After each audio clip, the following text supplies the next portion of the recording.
Glória a Deus. Cumprimenta a igreja com a paz do Senhor Jesus. Amém? Amém, igreja? Glória a Deus. Pega a tua palavra aí, por favor. Livro de Josué, capítulo 1, versículo 7.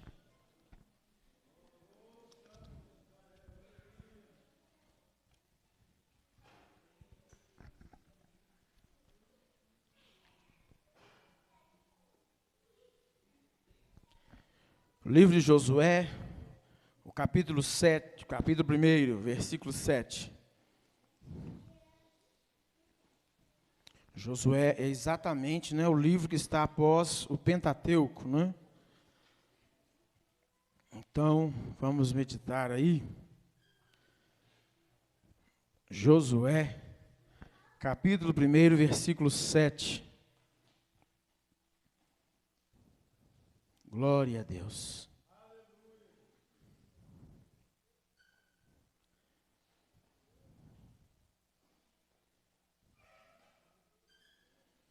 Josué 1, versículo 7.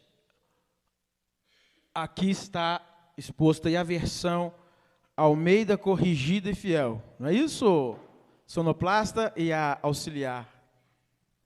Está vendo lá? ACF, lá em cima, está vendo? Versão Almeida Corrigida e Fiel. Vou ler aqui a versão Almeida Revista e Atualizada, de 1993. E depois a gente lê aqui. Amém? Diz assim: tão somente ser forte e muito corajoso, para teres o cuidado de fazer, segundo toda a lei que meu servo Moisés te ordenou. Dela não te desvie, nem para a direita, nem para a esquerda, para que sejas bem-sucedido por onde quer que andares. Amém? Versão ACF, lá em cima. Tão somente esforça-te e tem muito bom ânimo, para teres o cuidado de fazer conforme a toda a lei que meu servo Moisés te ordenou. Dela não te desvie, nem para a direita, nem para a esquerda, para que prudentemente te conduzas por onde quer que andares. Amém? Pode assentar no nome de Jesus. Aleluia. Glória a Deus. Hoje sem promessas, tá? Te falar que eu vou tentar falar rápido é difícil, né, evangelista Carlos? Sem promessas hoje. Glória a Deus. Amém? Depois de um louvor animado, queimei um pouco de gordura ali, né, pastor Zé? Cadê o pastor Zé? Até brincou comigo aqui. É frio, é calor, é poeira, é chuva. E nós vamos aí resistindo. Amém? Pela fé. Irmãos, felizes hoje por estarmos na casa do Senhor, adorando ao Senhor, reunido com os irmãos. Ainda que nem todos, né? Todo culto falta gente. A reunião completa será só no céu. Amém, irmão Elton? A reunião completa da igreja será só no céu. Lá não vai faltar nenhum salvo, amém? Lá não vai faltar nenhum salvo. Lá será o culto eterno em que todos os salvos comparecerão. Cuidado você fica faltando demais na igreja, hein? É só um lembrete. Não é ameaça, não. Amém. Ô, glória. Irmãos, Josué. Josué, a mesma raiz do nome Jesus, sabia disso?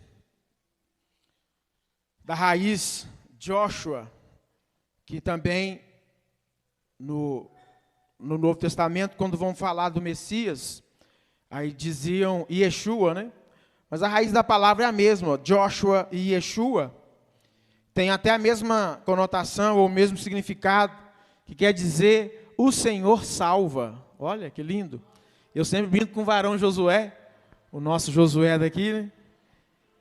Dizendo que exatamente o nome dele significa o Senhor salva. Amém? E Josué, sucessor de Moisés, né? Aí eu quero só abrir essa nossa meditação de hoje no versículo 7. Deus dizendo a Josué. Então você precisa entender que Josué já é um varão chamado para a salvação. Já fazia parte do povo de Deus, o povo salvo. Salvo do Egito, salvo das garras de Faraó. Ou seja, aquele povo que com mão poderosa do Senhor, através do seu servo Moisés, que era o libertador àquela ocasião, salvou o povo hebreu, exatamente lá do Egito, e o colocou a caminho da nova Canaã, ou da Canaã que eles ainda nem conheciam, mas a tinham por promessa. E Josué vai suceder Moisés, então ele já era um chamado para a salvação do povo de Deus, e agora tem um grande problema, um desafio nas mãos dele. Por quê? Porque ele vai suceder alguém que de fato não era uma missão fácil. Ele vai ter que suceder, ou seja, dar continuidade, assumir aquele cajado, né? Assumir aquela liderança que Moisés exerceu. Aí não era coisa fácil. Por quê? Porque saíram do Egito aproximadamente 5 milhões de judeus. 5 milhões de judeus, aproximadamente. Isso nós estamos fazendo um cálculo para baixo, porque eles calculavam os varões, machos, homens, e isso era cerca de 2 milhões machos. Se você coloca esposas e filhos, você faz um cálculo básico, né? Cálculo básico, suponhamos, e o pessoal casava naquela época, né? Casava e fazia filhos, né, evangelista Carlos? Hoje tem crente com medo de fazer filho, né? Parece que filho virou agora um problema, né? Nós somos chamados para multiplicar, não é? Não vou entrar nos assuntos polêmicos, já vem eu com a minha língua, né? Mas vamos lá.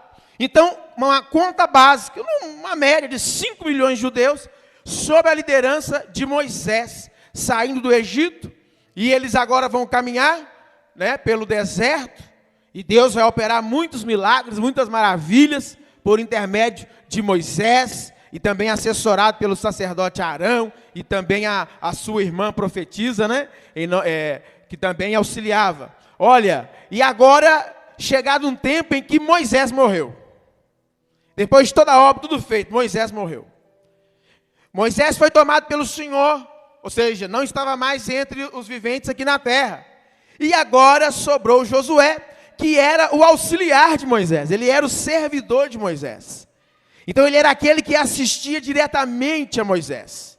E agora Deus toma Moisés e sobrou o cajado, né, na mão de Josué. Então, a gente precisa refletir que Josué está numa situação apertada, porque Moisés exerceu uma grande liderança sobre o povo de Deus. Quantos concordam? Diga amém, Jesus. Moisés foi um grande líder de Deus, da nação de Deus, amém? Não, tanto é que na nova aliança é citado Moisés por várias vezes, né? Segundo falou Moisés, até o próprio Cristo ratifica esse ministério, este período de Moisés. Inclusive é conhecido como o período da lei. Por quê? Deus deu a lei ao seu povo por intermédio de Moisés. Então, Moisés é quase que o sinônimo de lei de Deus, ou das leis de Deus. Josué assume agora, e não é fácil. E eu ouvi uma palavra esses dias, e realmente a gente esquece de refletir sobre isso. Então, uma coisa é quando você começa do zero uma obra, ou algum projeto, né, ou algum plano.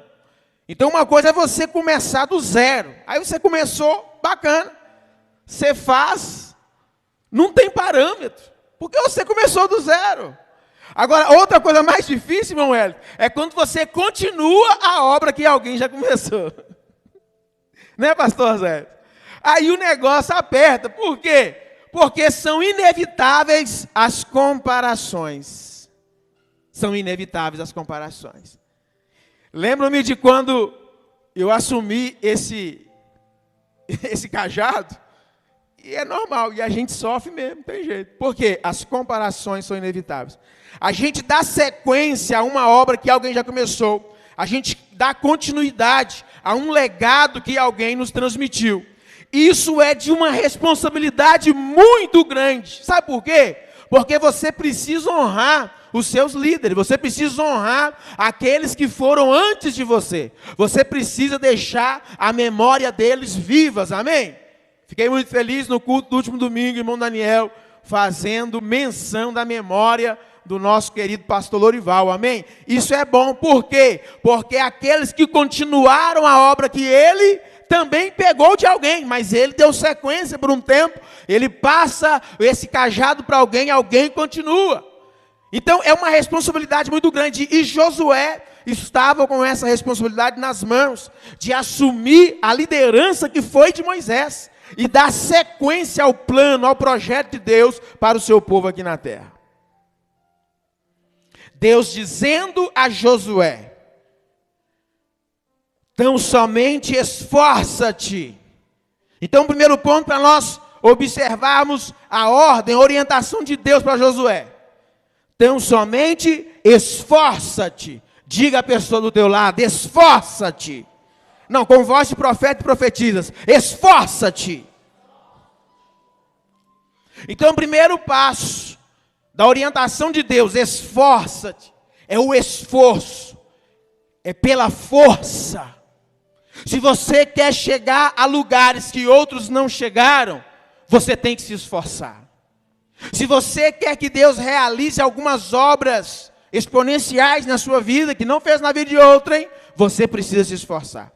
A gente costuma ver pessoas que obtiveram sucesso, pessoas que realizaram alguns sonhos, realizaram alguns projetos, realizaram algumas obras, e a gente mira nessas pessoas e fala assim: meu Deus, eu também quero ser como fulano. Vocês precisam aprender com ele, para chegar onde a pessoa chegou, o quanto ela se esforçou. Não vem nada de graça, não vem cair do céu. Vou te dizer, a coisa suficiente para nós, e necessária, chama-se, e isso foi de graça, chama-se salvação, ofertada gratuitamente pela graça maravilhosa de Jesus Cristo. Isso é de graça. Agora, se você quer destacar-se no caminho da santidade ao Senhor, se você quer se despontar ministerialmente falando, se você quer realizar obras além do que os outros fazem, você precisa se esforçar. Tem gente que se acostumou e se acomodou, e somente pensar que as bênçãos cairão do céu. Não! Deus tem prazer em abençoar os seus filhos? Tem. Mas Ele abençoa quando só a gente quer? Não, Ele faz quando Ele quer. E de fato Deus nem é obrigado. Deus não é obrigado a nos abençoar. Deus não é. Ele tem prazer em nos abençoar. Não é à toa que muitas vezes você vai ver Deus não realizando bênçãos na vida das pessoas, porque Ele não é obrigado a fazer. Irmãos, e se Deus não é obrigado a fazer nem para os seus filhos, imagine para os desobedientes. É só para você refletir. Para os desobedientes está reservada a ira do Senhor. Aí é perigoso. Ai daquele que cair nas mãos do Deus vivo. Cuidado. Fique como filho, permaneça como filho. Mas se você quer destacar, se você quer alcançar alguns lugares, se você quer realizar algumas obras, se você quer crescer espiritualmente, crescer ministerialmente, se você quer realizar algumas coisas até na sua vida pessoal, na sua vida conjugal, na sua família, na sua vida profissional, você precisa se esforçar.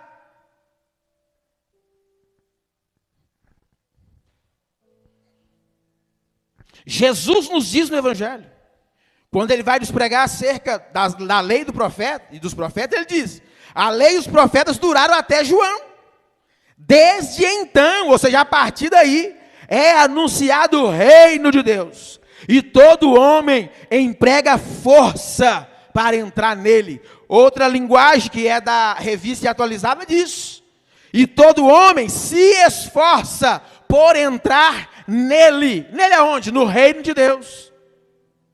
Está vendo que na realidade o esforço que nós fazemos não tem nada a ver com a salvação, mas sim para o desenvolvimento daquilo que Deus tem para nós, ou daquilo que você quer fazer para Deus. Nós não estamos pregando você se esforçar para ser salvo. Salvação é de graça.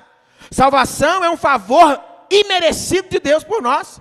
E não há preço que nós podemos pagar pela salvação. Salvação é graça, favor imerecido. Mas nós estamos falando daqueles que obtiveram salvação. Ou se você ainda está dúbio da sua salvação, hoje é noite de você reconciliar-se com Deus, hoje é noite de você entregar a sua vida para Jesus, para que você seja um salvo no Senhor, para que no culto do céu, que não terá fim, você como salvo esteja lá. A partir de então, você precisa entender e ouvir a orientação de Deus, que vai nos dizer: tão somente esforça-te. Agora você quer entrar no reino. Esse entrar nele, ou seja, é continuar no domínio de Deus, porque reino é governo, reino é domínio de Deus sobre nós. Ou seja, e o reino de Deus, Jesus nos diz que na realidade ele não vem com... Ele vai nos dizer no Evangelho, pegar a referência para vocês.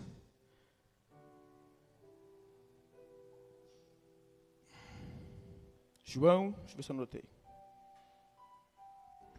Lucas 17.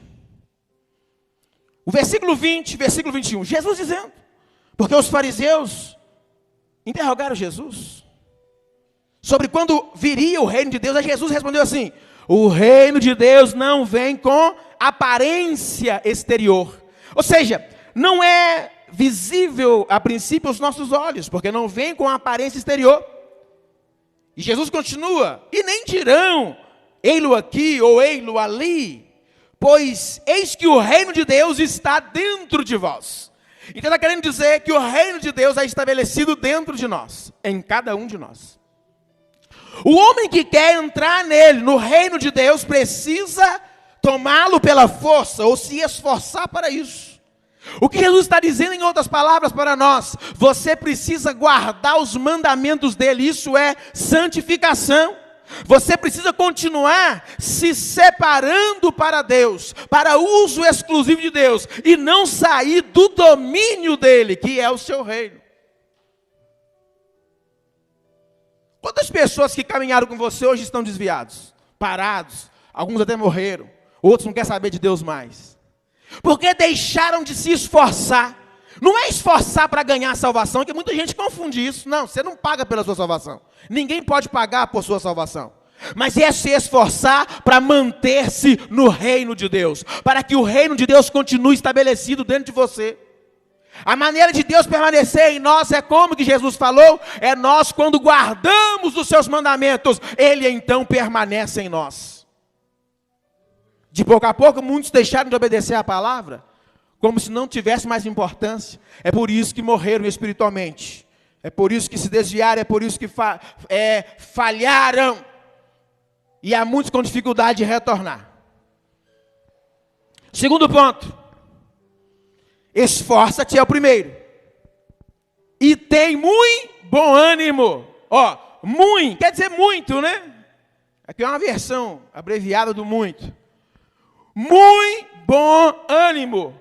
Muito bom ânimo. Irmãos, então para você realizar as obras que Deus quer realizar na sua vida, esforçar-se é a primeira delas, e a segunda é ter muito bom ânimo. Não basta ter ânimo somente, tem que ter muito bom ânimo.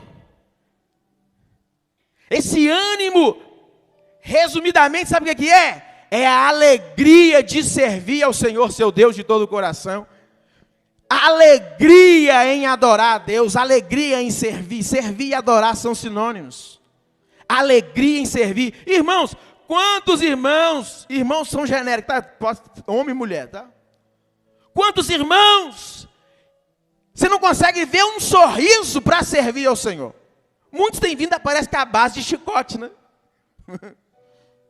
Muitos vêm carrancudo à casa do Senhor.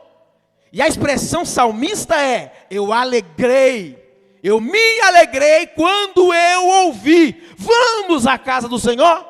Só pelo convite o salmista se alegrou. Então quando ele chega na casa do Senhor, é muita alegria.